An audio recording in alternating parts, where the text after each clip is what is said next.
பயிரும் பெரும்பாரக்கோடும் ஏழமுழமும் விளங்கு சிந்தூரமும் ஐந்து கரமும் அங்கு கபாசமும் நெஞ்சில் குடிகொண்ட நீலமேனியும்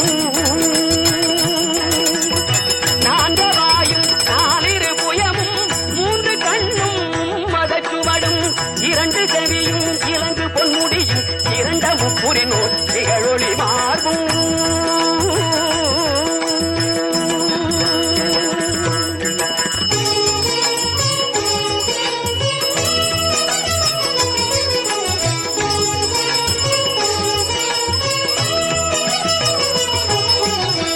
பதம் கடந்த துரிய மெய்ஞான அற்புதம் நிறைந்த கற்பக களிரே முப்பழம் உலரும் மூடிக வாகன இப்பொழுதென்னை ஆட்கொள்ள வேண்டி தாயா எனக்கு தாரெழுந்தருளி மாயா பிறவி மயக்க மறுத்து இருந்திய முதல் ஐந்தெழுத்தும் தெளிவாய் பொருந்தவே வந்தன் குழந்தனிற் புகுந்து குருவடிவாகி குவலையும் தன்னில்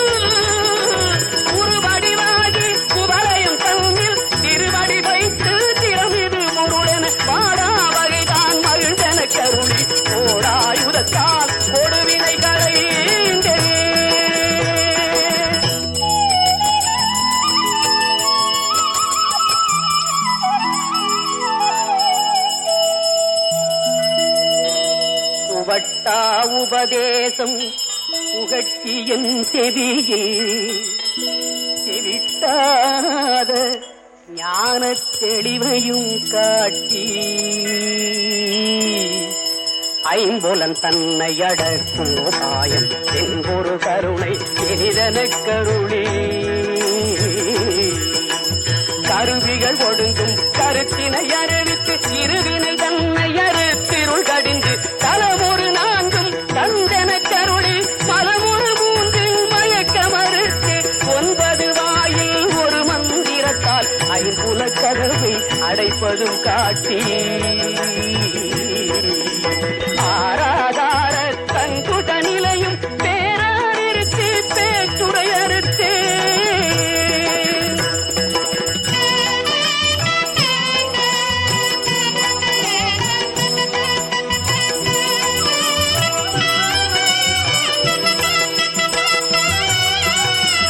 பிங்களையும் எழுத்தறிவித்து கடையிற்று முனை கபாலமும் காட்டி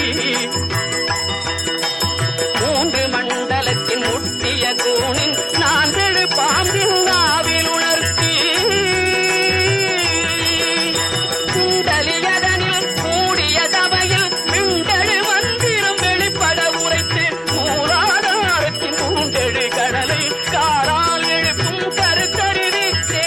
அமுத நிலையும் ஆதித்தன் இயக்கமும் குமுதகாயன் குணத்தையும் கூறி இடை சக்கரத்தில் ஈரட்டு நிலையும் உடன் சக்கரத்தில் பொறுப்பையும் காட்டி